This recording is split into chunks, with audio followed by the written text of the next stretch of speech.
समझ नहीं आ रहा, जब तक गांव वालों को भोज नहीं कराते तब तक ये लोग इस शादी को शादी तो मानेंगे नहीं। और पूरे गांव को भोज कराने के लिए तो कितने पैसे लग जाएंगे, कहाँ से आएंगे इतने पैसे? देखो गिरिजा, तुम्हें परेशान होने की बिल्कुल जरूरत नहीं है, सब ठीक हो जाएगा। भोज ही कराना है ना, करा देंगे। क्या क्या हुआ? क्या हुआ? तुम्हें कितनी बार कहा है मटके का ठंडा पानी मत पिया करो। रुको, मैं पानी लाई। ये लो, पानी पियो। जगत जगत जा, अब विमल भाई साहब को जाके जल्दी से बुला के ला। ठीक है माँ, जल्दी जा। नवल क्या हुआ? चाचा, चाचा। अरे कौन है रे? बापू साहब की तबीयत खराब हो गई चाचा, चलो ना चाचा। तेरी माँ को जो कुछ करना है ना वो खुद कर लेगी, मेरे को छोड़ दो। चाचा, मासी। कहीं है? क्यों इतनी रात में शोर मचा रहे हैं? बापू साहब की तबीयत खराब हो गई है, चलिए ना, देखिए ना क्या हुआ है। तेरा के दिमाग खराब हो गया है क्या? आज तक कोई थारे घर में आया हो जो अब मैं उंगली जाए ऐसे? मासी, चल। मासी। क्या हुआ बापू साहब? बापू साहब, बापू साहब।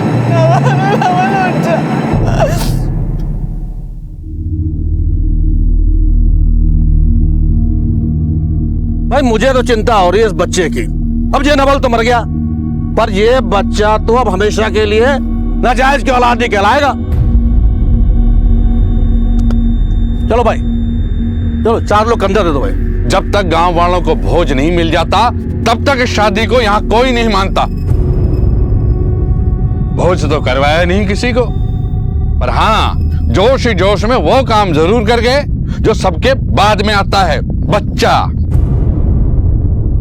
अरे बद्री जी, पुरानी बातों को भूल जाओ। अरे तेज रात खड़ा क्या है? चलो। रुको, कोई हाथ नहीं लगाएगा, कोई हाथ नहीं लगाएगा, और तब तक हाथ नहीं लगाएगा जब तक पूरे गांव को भोज ना करा दूं। ये मेरे बच्चे नाजायज नहीं है, मेरा बच्चा है।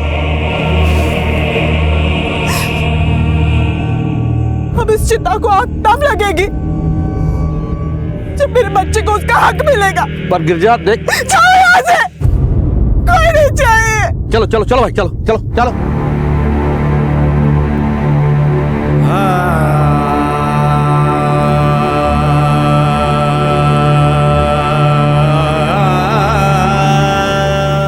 गिरिजा और नवल की शादी राजस्थान के बरौली गांव में एक छोटे से मंदिर में हुई थी, लेकिन गांव की एक रस्म के मुताबिक इस शादी को तब तक सामाजिक मान्यता नहीं मिल सकती थी जब तक पूरे गांव को भोज न करवाया जाए। गिरिजा और नवल की माली हालत खराब होने की वजह से वो शादी के बाद गांव का भोज नहीं करवा सके, और इसी वजह से गांव में उनका ये रिश्ता और बच्चा नाजायज माना जाने लगा। गिरिजा की हिम्मत और जज्बा काबिले तारीफ था। नवल के अंतिम संस्कार के साथ शायद गिरजा को नवल की विधवा कहलाने और अपने बच्चे को जायज कहलाने के हक की भी आहुति देनी पड़ती, इसलिए उसने फैसला किया नवल के मृत शरीर के साथ सामाजिक शादी करके पूरे गांव को भोज खिलाने का। आखिर कैसी रस्म थी जिसमें 2 इंसानों के रिश्ते की पहचान पूरे गांव को एक वक्त का भोज खिलाने पर टिकी हुई थी।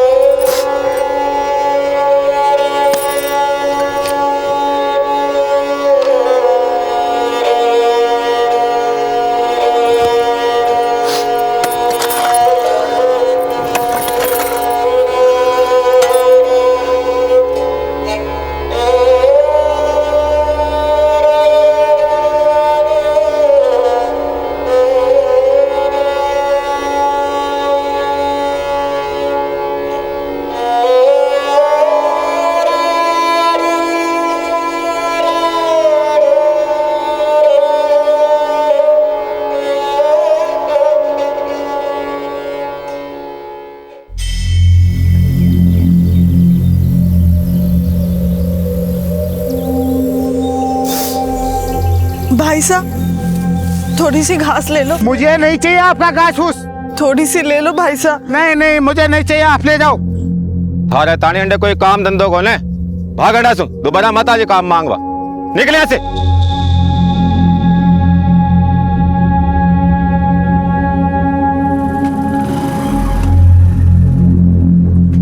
कैसी हो गिरिजा?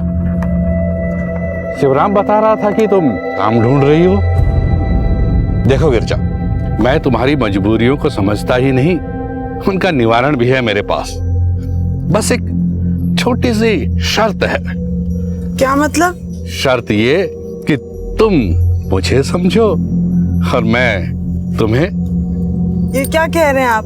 अरे वही कह रहा हूं जो तुम समझ रही हो। हैं? सुहागन तुम्हें बनना है और सुहागरात मुझे मनानी है। चलता हूं गिरिजा।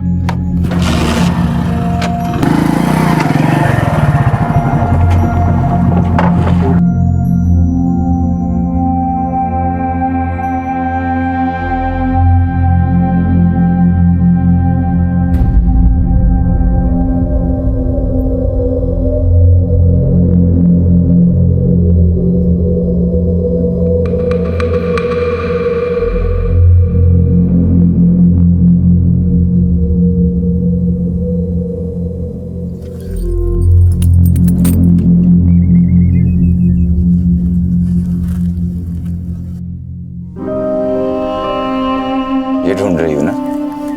हाँ, पर तुम्हें कैसे पता? मुझे पता है, तुम इसे लगाए बिना बाहर जाती नहीं हो।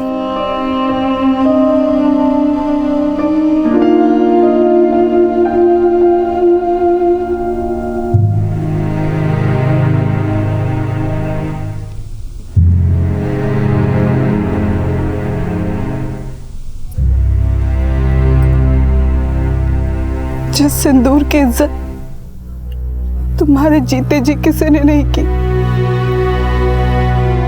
उस सिंदूर की इज्जत मैं तुम्हारे जाने के बाद जरूर कराऊंगी। मैं वादा करती हूँ, पूरा गांव हमारी शादी को मानेगा, जरूर मानेगा। आओ भाइयों, आओ आओ देखते हैं इसको। गिरजा, गिरजा, ये सब नहीं चलेगा। ये नवल की लाश जो गड़ी है ना, निकाल दे और इसको फूंक दे। समझ में आया? हम हमारा धर्म बर्बाद नहीं होने देंगे। और याद रख, अगली बार हम आएंगे ना, तुझे और तेरे बच्चे और तेरे पति को फूंक देंगे।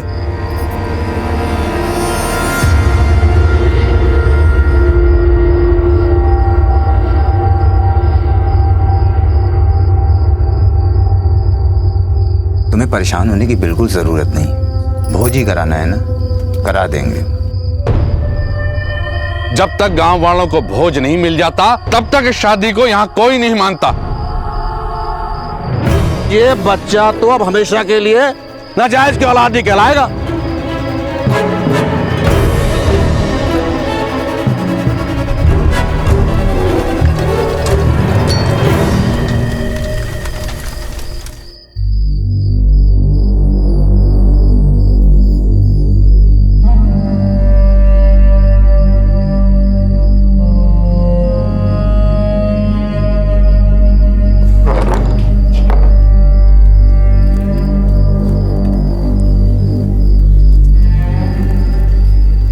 रात में मुझे 50,000 रुपए चाहिए।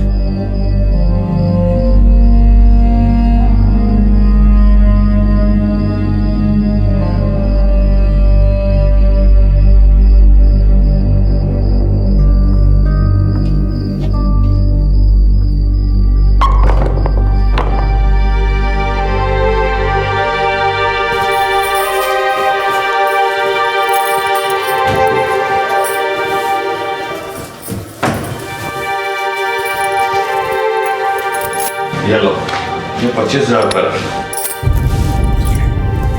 25,000? आपने तो 50 कहे थे। तो मैं कब मना कर रहा हूं? इन पैसों से पहले तुम शादी कर लो। कल तुम सुहागन बनोगी, हर सुहागरात हम मनाएंगे। फिर ले जाना बाकी के 25,000 रुपए भोज के लिए।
गिर जा तुम, गिर जा।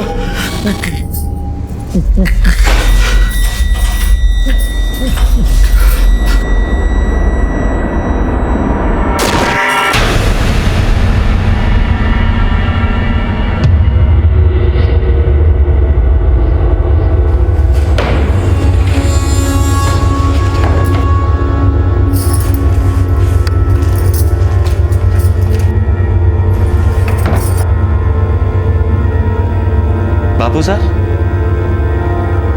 बापू साहब, बापू साहब, बापू साहब, बापू साहब, बापू साहब।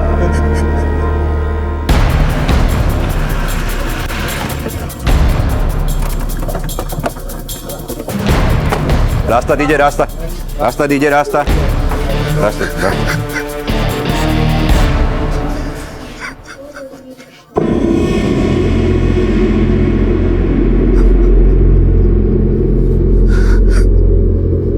हम रूम के अंदर आए सर तो देखे बापू साहब नहीं रहे। साहब जैसे ही ये सब हुआ हमने जैम्बे हॉस्पिटल फोन करके डॉक्टर साहब को बुलवाया।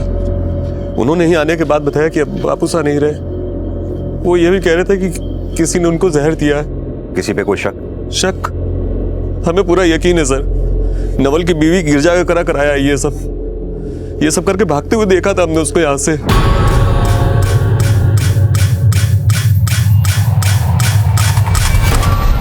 अली पहले नवल को खा गई, अब बापू साहब को भी नहीं छोड़ा। बापू साहब को इन चीजों का शौक था। किन चीजों? औरतें उनकी कमजोरी थी। उस चुड़ैल ने उनकी इसी कमजोरी का फायदा उठाया है। 2 मौतें और दोनों की चश्मदीद सिर्फ गिरजा। अब तक गिरजा का व्यक्तित्व एक किस्मत की मारी अबला की तरह सामने आया था, जो मानसिक, शारीरिक और हर तरह से प्रताड़ित हो रही थी। लेकिन पुरुषोत्तम के बयान ने पुलिस के शक की सुई गिरजा की ओर मोड़ दी। क्या गिरजा सच में किस्मत की मारी एक अभागन थी, जो नवल के साथ अपने रिश्ते और अपने बच्चे को पहचान देने के लिए हर मुमकिन कोशिश कर रही थी, यहां तक कि मुर्दे के साथ भी शादी करने को तैयार थी? या फिर यह सब उसी की रचाई हुई कुछ साजिश थी? सुनीता दी, विमल भाई साहब घर पर है क्या? उनको जरा घर भेजना ना, मैं आज उनको अंतिम संस्कार के लिए लेकर जा रही हूँ। दिमाग फिर को नहीं गया मारो, जो मारा मर्दाने थारी नजर चढ़ावा दूं।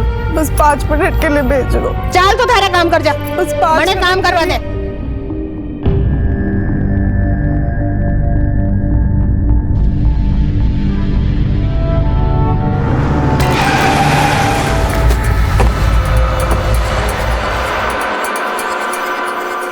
अब तुम्हें 4 कंधे तलाशने की कोई जरूरत नहीं है गिरजा, क्योंकि लाश अब शमशान नहीं, जांच के लिए हमारे साथ जाएगी।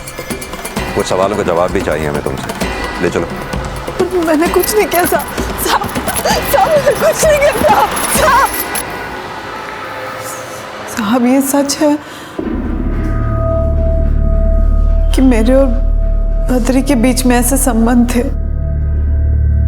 लेकिन ये सब मैंने अपने बच्चे के लिए किया साहब, ताकि उसे कोई नाजायज ना कहे।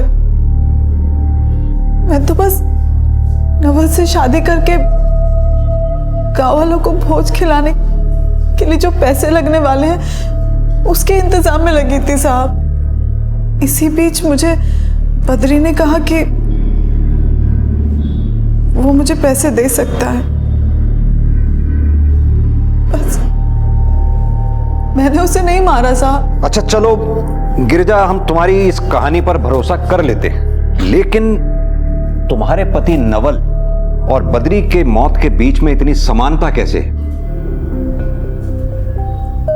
साहब उस दिन हमारी शादी की सालगिरह थी। नवल काम से घर पर आया, जगत के साथ खेल रहा था। जगत, पानी पियो। जगत, जगत जा, विमल भाई साहब को जाके जल्दी से बुला के ला। जल्दी जा। नवल क्या हुआ? नवल नवल नवल नवल नवल।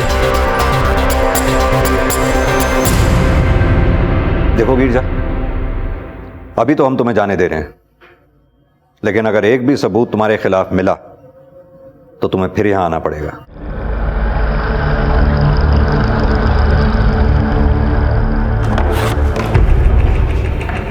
सर, बद्री के पोस्टमार्टम रिपोर्ट्स आ चुके हैं। रिपोर्ट्स के मुताबिक उसकी मौत हार्ट अटैक से हुई थी, लेकिन रिपोर्ट्स में यह भी कहा गया है कि हार्ट अटैक से पहले उसके शरीर में हुई ऑक्सीजन की कमी किसी जहर की वजह से हुई थी। जहर? यस सर, आर्सेनिक यानी कि सांख्या।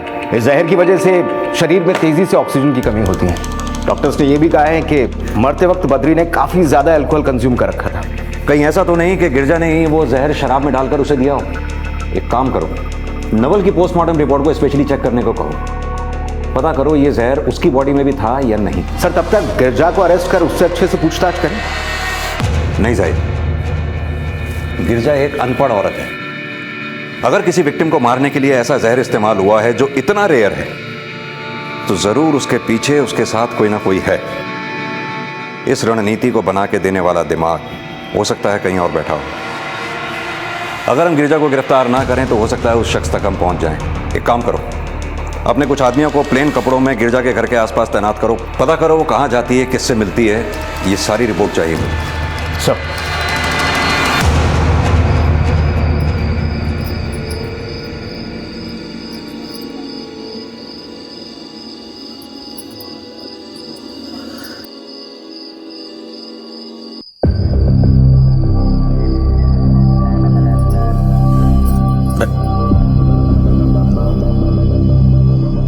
देख गिरजा, गांव वाले नहीं मानेंगे जब तक उनके पेट में भोज का खाना नहीं पहुंचेगा। तेरा पति अर्थी तक नहीं पहुंचेगा। पर तू दिल छोटा ना कर, मैं तेरी मदद करूंगा। मैं तुझे पैसे दूंगा गांव वालों को भोज कराने के लिए। पर हां, इसके बदले तुझे मेरा एक काम करना पड़ेगा। कैसा काम? तुझे फिर से एक बार ब्याह करना पड़ेगा बद्री से। मैं ये सब नहीं करूंगी। अरे अपना नहीं तो कम से कम बच्चे का तो सोच। देख, ये मत सोच कि लोग क्या कहेंगे। वैसे भी वो लोग तेरे को सती सावित्री नहीं समझते, समझ रही है? सबको समझाऊंगा, बताऊंगा उन्हें कि बद्री ने तेरे साथ ब्याह किया था। समझ रही है ना? हाँ, अब तेरी मर्जी। सरपंच जी, बद्री ने मुझे बताया था कि वो गिरजा को बहुत चाहता है, और बद्री और गिरजा के संबंध कैसे थे ये पूरा गांव जानता है। अगर सरपंच जी मेरी गवाही से काम न चले तो मेरे पास पेश करने के लिए सबूत भी है। मुखिया जी, सबूत है तो सबूत पेश करो। हाँ, ये लीजिए।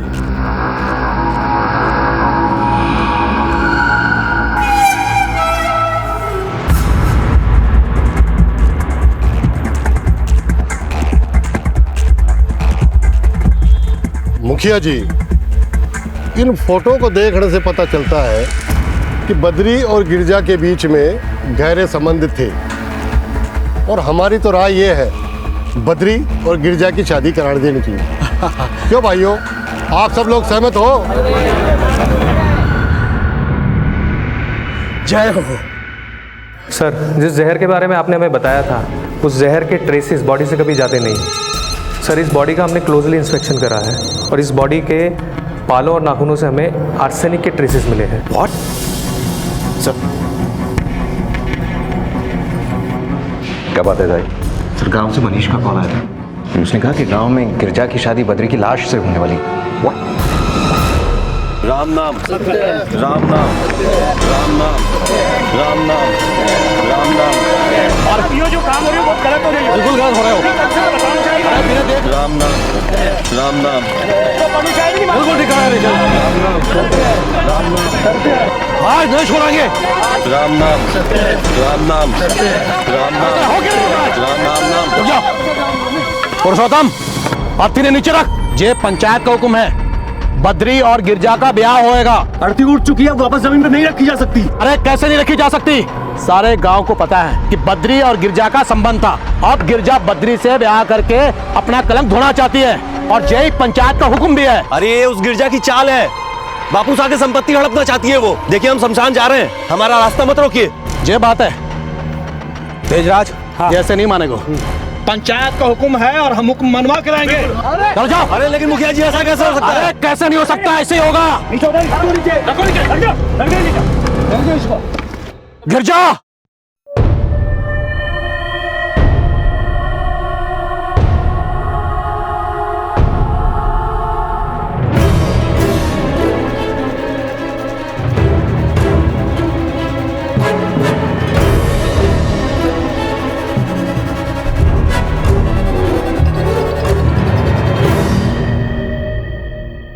तेजराज, बद्री के हाथ से गिरजा के मांग में सिंदूर बढ़वा।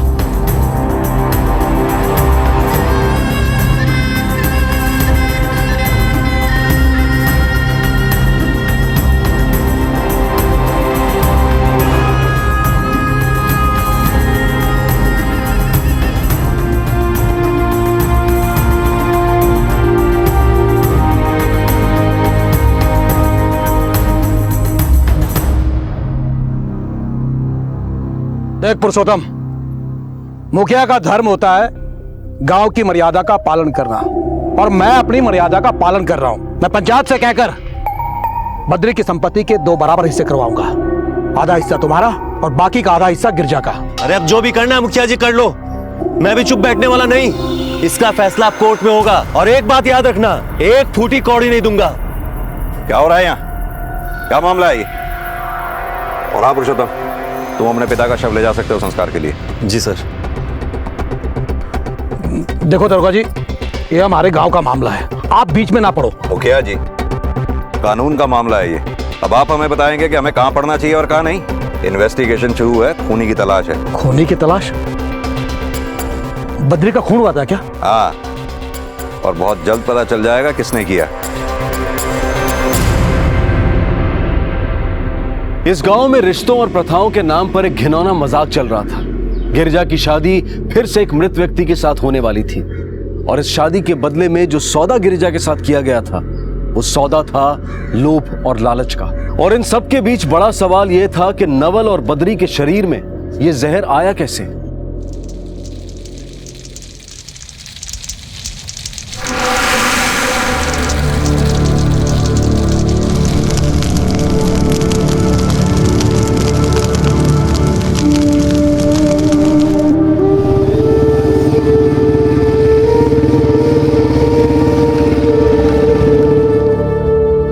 सर, ये सबके पीछे मुखिया और गिरजा का हाथ है।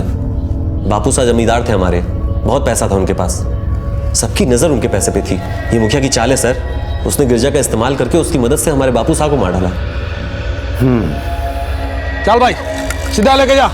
हाँ, एक एक इंच नापड़ी है, इधर सुधार नहीं होना चाहिए। रुक जा रुक जा रुक जा भाई, रुक जा। 60 मीटर। ठीक है, आजा। इतनी भी क्या जल्दी है मुखिया जी? बहुत जमीन है बद्री की, लपेटने में थोड़ा टाइम तो लीजिए। क्या बात है? ले चलो। आइए। अरे क्या बात है साहब? अरे बताओ तो सही। सांख्य तो आपको पता होगा। साहब, मारा विश्वास करो, मैं किसी ने को नहीं मारा। आप तो ऐसे घबराए हुए हैं जैसे आपको किसी ने हॉट सीट पर बिठा दिया हो। मैंने आपसे एक आसान सा सवाल पूछा था, जिसका एक आसान सा जवाब देना था आपको। खैर, फिलहाल तो आपकी हालत ऐसी हो रही है जैसे चोर की चोरी पकड़े जाने के बाद होती है। माजरा क्या है? साहब, मैं बोले ना कि मारा विश्वास करो, मैं किसी ने को नहीं मारा साहब। ये पुरुषोत्तम मने फंसा रहा है साहब। अरे जीते जी तो बद्री से उसकी कोनी बनी, और मरने के बाद मगरमच्छ के आंसू बहा रहा है साहब। पुरुषोत्तम नहीं डर था कि बद्री सारे पैसे लुटा देगा। देखो साहब, मैं तो गांव का मुखिया होने के नाते गिरजा की मदद कर रहा था, उसकी मदद की है मैंने, गिरजा को उसका हक दिलाया साहब मैंने।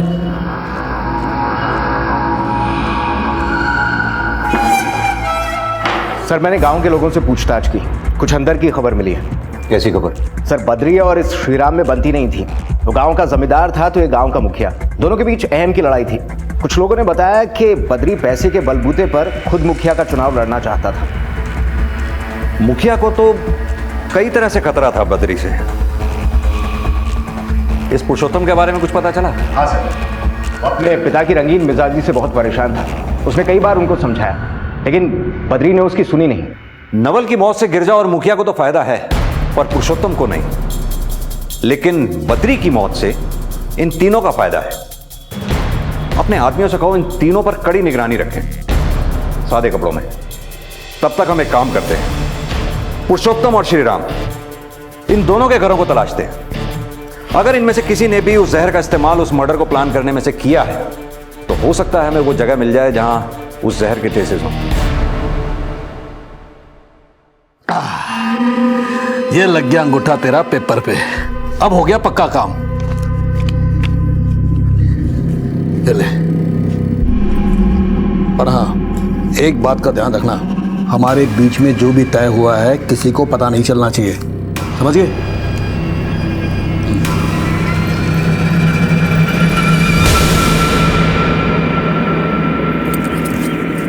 ए जगत आजा, यहाँ आजा। हाँ, भोजन तैयार है, तू जाकर सबको बुला ला। हाँ जा जा जा भाग।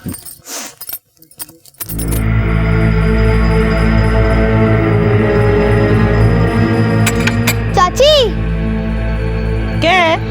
भोज तैयार हो गया चाची, माँ बुला रही है। थारे घर को भोज खार मरनो है के? जा हटे से। चाचा। हाँ बोल। भोज तैयार हो गया, माँ ने खाने के लिए बुलाया। तेरा दिमाग खराब है क्या? पहले तो तेरी माँ तेरे बापू को खा गई, बद्री जागीरदार को खा गई, अब क्या पूरे गांव को ही खाएगी क्या? भाग यहाँ से, दोबारा आ गया तो टांग तोड़ दूंगा।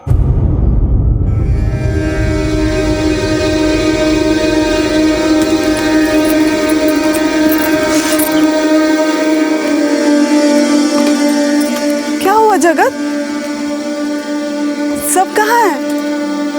जगत सब बोले अपने बाबू साहब को मार दिया, भद्री चाचा को भी मार दिया, उन्होंने मुझे भगा दिया उनके घर से।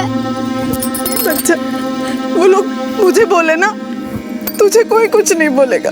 आजा आजा, मैं तुझे खिला दूं, आजा। नहीं खाना मुझे, खाना तुम खा लो।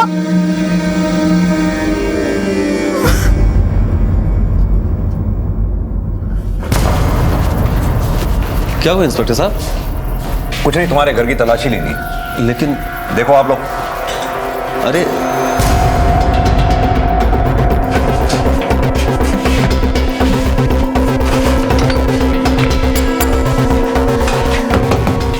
ये डब्बा क्या? ये बापू साहब का कुछ सामान है। निकालो इसे।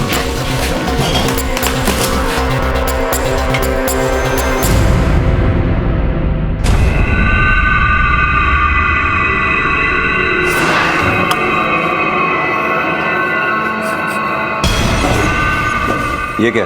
सर ये पान डिब्बा है, इसमें वो अपने पान रखा करते थे और ये हमेशा उन्हीं के साथ रहता था। अभी हमारे पास रहेगा जी।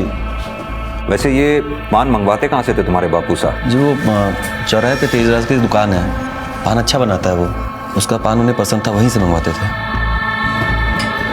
ठीक है जाहिद, चलो ये ले आओ सामान।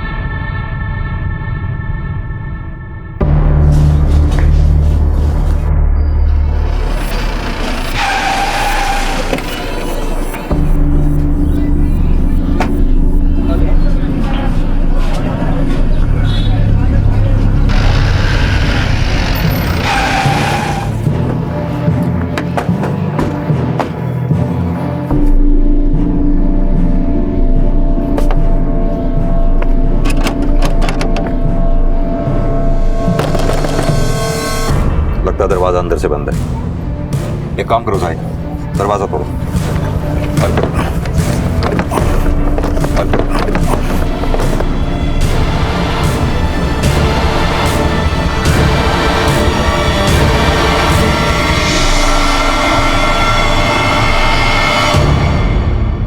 इसके मुंह से तो झाग निकल रहा है, जरूर इसे भी जहर देके मारा गया हो। बॉडी को पोस्टमार्टम के लिए भेजो। Yes sir.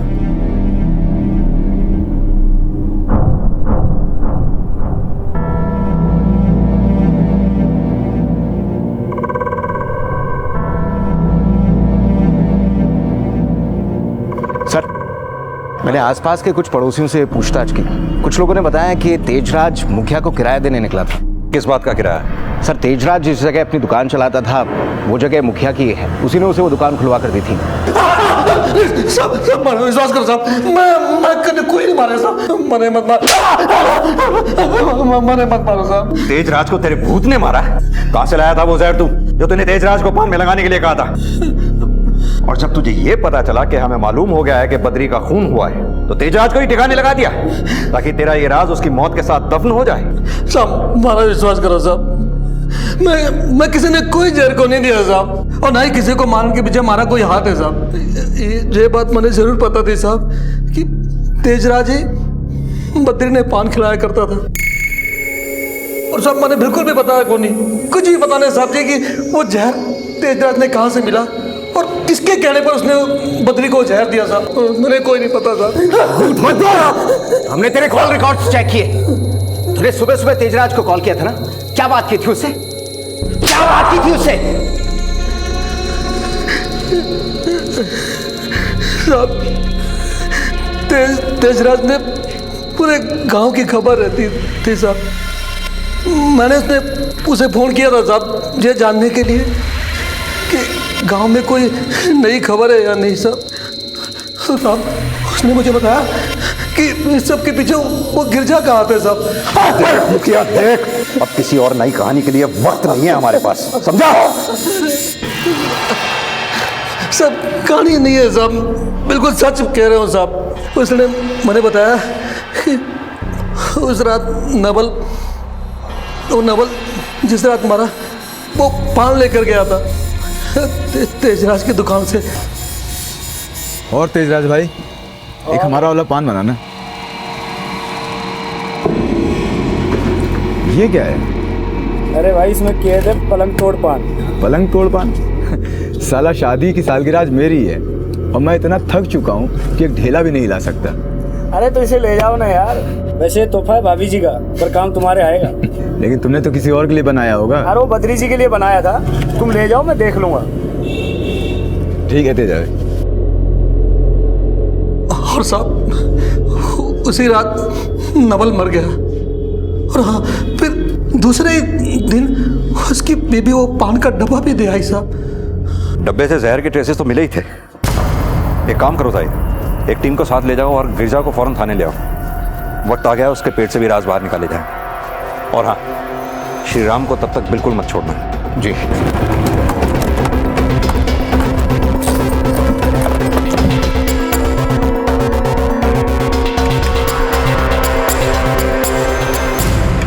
तुमको हमारे साथ चलना होगा। जो भी पूछना है यहीं पूछ लीजिए ना, मेरा बच्चा अकेला है यहाँ पर, वो डर जाएगा। उसकी चिंता तुम मत करो, तुम्हारे बच्चे की देखभाल हम तुमसे बेहतर कर सकते हैं। चलो।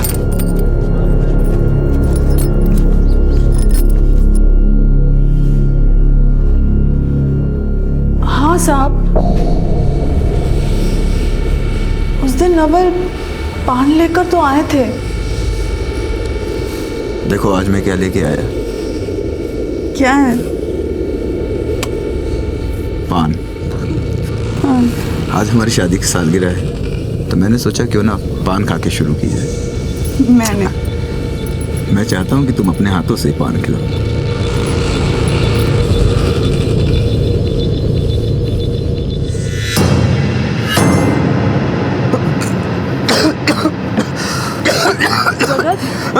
पानी पियो जगत। नवल नवल नवल नवल नवल।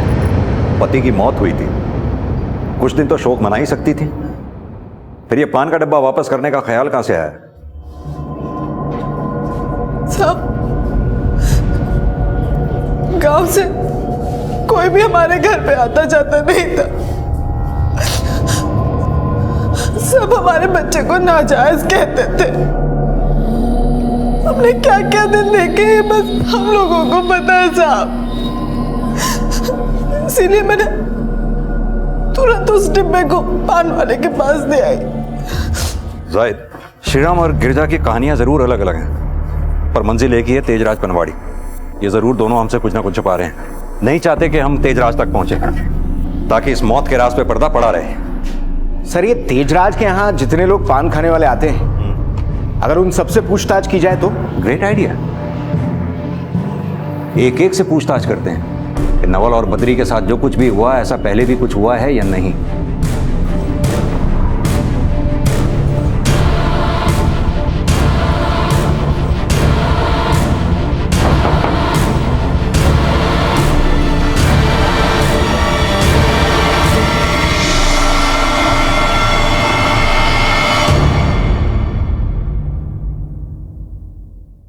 अब तक का सबसे बेस्ट पेन किलर है। इसे चाहें तो आप कस्टमर्स पे लिख सकते हैं। क्यों पुरुषोत्तम, अपने लिए इस दवा की कितनी डोज इस्तेमाल की तूने? क्या हुआ सर? नहीं वो क्या है ना, अपने बाप के मरने पे काफी दर्द हुआ होगा तुझे, दर्द कम करने के काम आई होगी ये दवा। क्या कह रहे हैं सर ये? कोई बात नहीं पुरुषोत्तम, तू हमारे साथ चल। आजा सर, आजा आजा आजा। बस अब और नाटक नहीं। तेरे घर से मिले डब्बे में हमें जहर भी मिला है, और जब हमने ये पता किया कि ऐसे डब्बे कौन बनाता है, हमें कोई नहीं मिला। शक तो तेरे ऊपर हमें पहले दिन से ही था। फिर हमने पता किया तेरी कंपनी के बारे में। ये डब्बा आपको कहां से मिला? ये डब्बा हमने अपने एम्प्लॉयज को गिफ्ट किया है। तुझे तो अपने बाप को रास्ते से हटाना ही था, तो तूने वो डब्बा अपने बाप को गिफ्ट में दे दिया, और साथ में डब्बे के अंदर दी उन्हें मौत। और फिर वो डब्बा जा पहुंचा तेजराज की दुकान पे, जहां वो तेरे बाप के लिए पलंग तोड़ पान बनाने वाला था। उसी रात अचानक नवल जा पहुंचा उस पान की दुकान पे। मरना तेरे बाप को था, लेकिन तेरे इस डब्बे के चक्कर में मर गया बेचारा नवल। और उसके बाद तूने थोड़ा वक्त लिया, सही मौका देख अपने बाप का काम तमाम कर दिया। तुझे पता था कि गिरिजा को आसानी से बलि का बकरा बनाया जा सकता है, और ऐसा हुआ भी।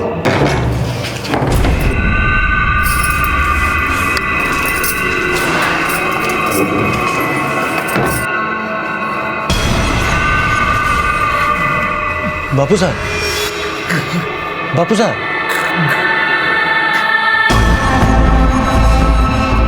बापू साहब,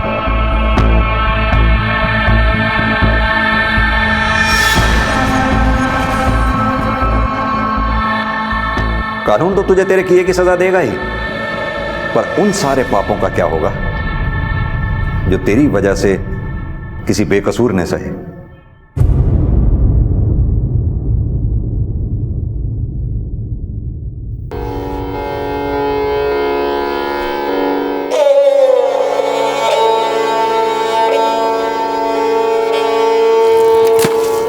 आखिरकार सच सामने आया।